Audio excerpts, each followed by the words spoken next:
정부가 성과연봉제를 도입하지 않은 공공기관들에 대해서는 임금을 동결하겠다는 카드를 꺼냈습니다. 박성호 YTN 보도국 선임 기자 나와 있습니다. 안녕하십니까? 네. 우선 성과연봉제가 무엇인지부터 좀 다시 설명을 해주시죠. 현재 공공기관에서 월급을 받을 때 어떻게 받습니까? 그냥 받죠. 돈을 받죠. 계좌로 받겠죠. 그런데 이렇게 됩니다. 지금 자기가 어느 부서에 근무하는지 별로 상관없습니다. 예. 어떤 업무 특성이 있는지 별 상관없습니다. 일단은 그냥 오래된 사람들이 월급을 많이 받습니다. 네. 근데 그렇게 되니까 예. 그 누가 일을 열심히 하려고 하느냐라는 저 비판이 있죠. 예. 그래서 그것보다는 그런 일반적으로 호봉제라고 한다. 그것보다는 앞으로 개인의 능력이라든지 그 업무 성과라든지 여기에 근거해서 임금을 좀 차등 다르게 지급을 해보자라는 쪽으로 공공기관의 임금 체계를 바꾸자 하는 얘기입니다. 네. 정부가 그런데 안 하면 임금 동결하겠다라고 이렇게 강력하게 지금 밀어붙이는 이유는 무엇인가요? 이런 게 있죠. 일단은 지금 올해부터 공공기관의 경우도 그렇고 정년이 연장이 됐죠. 예. 민간 기업도 연장이 됐고요. 예. 정년 연장이 되면 그만큼 부담도 더 늘어나겠죠. 또 하나가 있죠. 요새 해운, 조선 이렇게 민간 부문에 또는 일부 국책은행에 대해서도 민간 부문도 구조조정을 해라, 자구 노력을 해라 뭐 이런 판이죠. 그러니까 민간 부문도 하는데 공기업은 왜 안 하느냐라는 것도 하나가 있고 예. 원래 공기업의 공공기관에 비판이 쏟아지는 비효율, 방만 경영 예. 이런 것을 좀 손보자 하는 것인데 네. 사실은 이건 이 박근혜 정부 들어와서 예. 추진하고 있는 게 4개 부문의 개혁이 있잖아요. 예. 공공 부문도 있고 뭐 노동도 있고 교육도 있고 금융도 있는데 이 공공 부문에 있어서는 이미 공무원 연금 개혁이라고 한번 했죠. 예. 그 다음에 다른 임금 피크제도 좀 공기업 도입은 많이 했죠. 거기 이어서 이번에는 공공 부문의 급여 체계를 바꿔보자는 쪽으로 이렇게 진전이 되는 겁니다. 예. 그러니까 공공 개혁의 상징 같은 것이군요. 그렇죠. 성과연봉제가. 공공 개혁 부문 중에 4개 부문 중에 공공인데 네. 공공 개혁 부문 중에서도 순차적으로 좀 가고 있다 이렇게 볼 수 있습니다. 네. 그래서 오늘 임종혁 금융위원장은 금융공공기관장들을 다 불러들여서 그렇죠.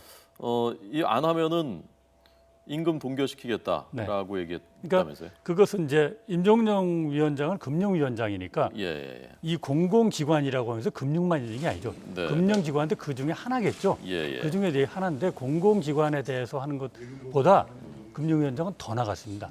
임금만 동결하는 게 아니라 네. 더 나갔습니다. 뭐 인원도 예산도 불이익을 주겠다라고 해서 금융기관에 대해서 더 큰 제재라고 할까요? 불이익이라고 할까요? 그런 얘기를 했습니다. 네.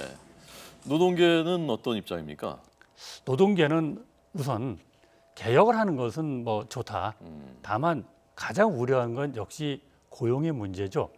정부는 그렇지 않다고 얘기하지만 저성과자를 약간 달리 말씀드립니다. 일단은 성과에 따라서 임금을 차등 지급한다. 예. 이것이 과연 고용의 안정성을 보장하느냐 해치느냐. 노동계는 해친다고 보는 거죠. 왜냐하면 그 성과를 어떻게 평가하느냐. 기준에 명확하지 않다라고 하는 게 노동계의 의구심이죠. 예. 그럼 거기에 따라서 자의적으로 할 수 있다라는 걱정을 하고 있겠죠. 정부는 뭐 그렇게 판단하고 있지 않지만 예. 그래서 이 기준이 뭐가 있느냐. 또 이렇게 공공부문에 대해서는 비효율도 문제지만 사실은 그게 밑에서 근무하는 조직원들의 문제냐. 낙하산이라든지 방만 경영이라든지 이쪽이 더 책임이 큰 것이지 예. 밑에서 일하는 사람들의 책임이 전혀 없다고 할 수는 없지만 그쪽이 더 크냐? 그렇지 않다. 두 가지로 요약을 할 수 있습니다. 그러니까 밑에만 책임이 있는 게 아니고 오히려 위가 더 문제가 있을 수 있다. 또 어떤 정부가 어떤 식으로 얘기를 해도 고용이 더 불안해진다. 예. 또는 그 공기업 내부에 공공기관 내부의 사학이라든지 이런 것이 더 떨어질 수 있다라는 것을 우려하는 겁니다. 예. 그러면 어떻게 되는 겁니까? 이 공기업들에서 성과연봉제 도입하려면 노사 합의가 돼야 되는 겁니까? 앞으로 전망은 어떻습니까? 당연히 노사 합의가 돼야 되죠. 지금 기관 대상 기관이요 120개 기관이에요. 그래서 그 중에서 30개 공기업은 다음 달 말까지 다 도입해라, 예. 시행하라. 그렇게 되는 거고 나머지 90개 준 정부 기관인데 그거는 올해 말까지 해라. 이렇게 돼 있어요. 네. 현재 정부가 파악하기로는 120개 중에 53곳이 노조가 동의를 했거나 이런 또 이사회에서 의결을 했거나 이제 성과연봉제를 도입을 위해서 예. 그렇게 했다는 게 정부의 공식 발표입니다. 네. 그러나 노동계는 예. 그 53개 중에서도 13개 정도는 확실하지 않다. 왜냐? 근데 노조의 조합원은 반대를 했는데 노조 위원장 단독으로 어떤 노조 간부가 단독으로 서명을 했다든지 도장을 찍었다든지 이런 경우도 있다. 예, 이거 잠깐 라는 주장이 나오고 있습니다. 설명을 해주시죠. 지금 그 성과연봉제 미이행기관 제재를 하겠다는 계획인데요. 네, 이렇습니다. 공기업은 다음 달 말까지 하라고 그랬잖아요. 네. 이게 지금 안 되면 가장 큰 게 내년도 임금 인상 없다는 겁니다. 예. 내년도 임금 동결이 가장 큰 좀 영어로 페널티고 불이익을 주겠다는 거죠. 또 하나는 이제 기관장 평가 같은데 반영을 하고요. 예, 예. 공기업 중에서도 경영을 잘하면 성과급을 주는데 그거 좀 줄이겠다는 겁니다. 예. 핵심은 인건비를 동결하겠다는 겁니다. 네. 그러니까 이걸 통해서 노조와 노사가 합의가 이루어질 수 있도록 노조도 일종의 좀 압박하고 압박을 하는 거죠. 네. 그리고 기관장 입장에서 더 열심히 이걸 뭐 합의를 하도록 더 압박을 하고 하는 거군요. 그렇죠. 예. 그러니까 일반적으로 볼 때 성과급 제도를 도입한다라는 것은 조직의 활력도 불어일으키고 노동 의욕을 좀 고취시키는 측면이 분명히 있습니다.